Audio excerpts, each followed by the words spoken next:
Hello दोस्तों, भगवान बुद्ध का जब पाटलिपुत्र में शुभागमन हुआ तो हर व्यक्ति अपनी अपनी संपत्ति स्थिति के अनुसार उन्हें उपहार देने की योजना बनाने लगी। राजा बिंबिसार ने भी कीमती हीरे मोती और रत्न उन्हें पेश किए। बुद्ध देव ने सबको एक हाथ से सहर्ष स्वीकार किया। इसके बाद मंत्रियों, सेठों, साहूकारों ने अपने अपने उपहार उन्हें अर्पित किए और बुद्ध देव ने उन सबको एक हाथ से स्वीकार कर लिया। इतने में एक बुढ़िया लाठी टेकती वहां आई। बुद्ध देव को प्रणाम कर वह बोली, भगवान, जिस समय आपके आने का समाचार मुझे मिला, मैं उस समय यह अनार खा रही थी। मेरे पास कोई दूसरी चीज न होने के कारण मैं इस अधखाए फल को ही ले आई हूँ। यदि आप मेरी इस तुच्छ भेंट को स्वीकार करें तो मैं अहोभाग्य समझूंगी। भगवान बुद्ध ने दोनों हाथ सामने कर वह फल ग्रहण किया।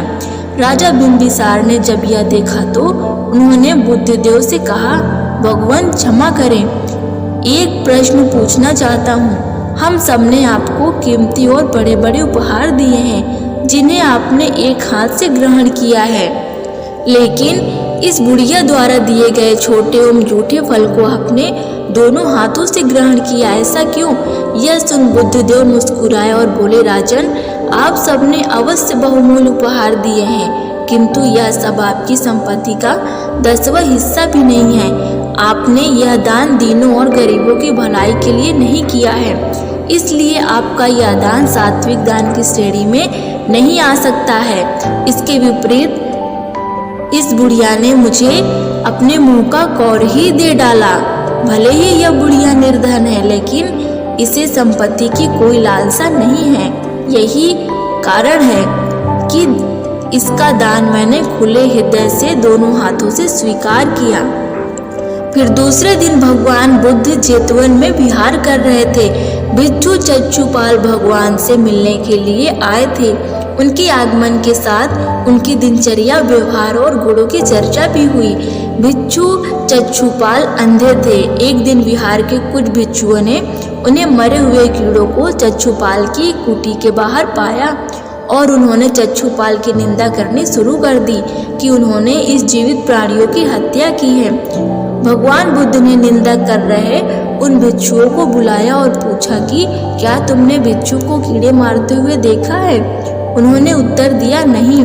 इस पर भगवान बुद्ध ने उन साधुकों से कहा कि जैसे तुमने उन्हें कीड़ों को मारते हुए नहीं देखा है, वैसे ही चक्षुपाल ने भी उन्हें मरते हुए नहीं देखा और उन्होंने कीड़ों को जानबूझकर नहीं मारा, इसलिए उनकी भर्त्सना करना उचित नहीं है, इसलिए उनकी निंदा करना उचित नहीं है। भिक्षुओं ने इसके बाद पूछा कि चक्षुपाल अंधे क्यों हैं? उन्होंने इस जन्म में अथवा पिछले जन्म में क्या पाप किए हैं? भगवान बुद्ध ने चक्षुपाल के बारे में कहा कि वे पूर्व जन्म में एक चिकित्सक थे। एक अंधी स्त्री ने उनसे वादा किया था कि यदि वे उनकी आंखें ठीक कर देंगे तो वह और उसका पूरा परिवार उनके दास बन जाएंगे। स्त्री की आंखें ठीक हो गई, पर उसने दासी बनने के भय से यह मानने से इनकार कर दिया। चिकित्सक को पता चला था कि उस स्त्री की आंखें ठीक हो गई हैं, वह झूठ बोल रही है। उसे सबक सिखाने के लिए या बदला लेने के लिए चक्षुपाल दूसरी दवा बदल दी। उस दवा से महिला फिर अंधी हो गई।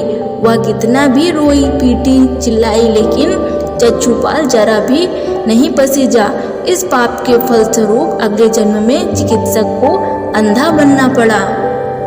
फिर तीसरे दिन भगवान बुद्ध भिक्षा के लिए एक किसान के यहाँ पहुँचे।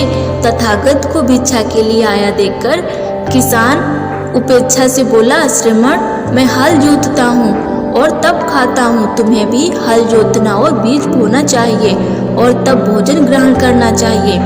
महात्मा बुद्ध ने कहा, महाराज, मैं भी खेती करता हूँ। इस पर किसान को जिज्ञासा हुई और वह बोला, मैं ना तो तुम्हारे पास हल देखता हूँ और ना बैल और ना ही खेती का स्थल, तब आप कैसे कहते हैं कि आप भी खेती करते हो? आप कृपया अपनी खेती के संबंध में समझाइए। बुद्ध ने कहा, महाराज, मेरे पास श्रद्धा का बीज और तपस्या रूपी वर्षा और प्रजा रूपी हल और जुताई है। पाप भीरुता का दंड है, विचार रूपी रस्सी है, स्मृति और जागरूकता रूपी हल्की फाल और पेनी है। मैं वचन और कर्म से संयम रखता हूँ। मैं अपनी इस खेती को बेकार घास से मुक्त रखता हूँ और आनंद की फसल काट लेने तक प्रयत्नशील रखने वाला हूँ। अप्रमाद मेरा बैल है, जो बाधाएं देखकर भी पीछे मुंह नहीं मोड़ता है। वह मुझे सीधा शांति धाम तक ले जाता है। इस प्रकार मैं अमृत की खेती करता हूँ। नमस्कार दोस्तों।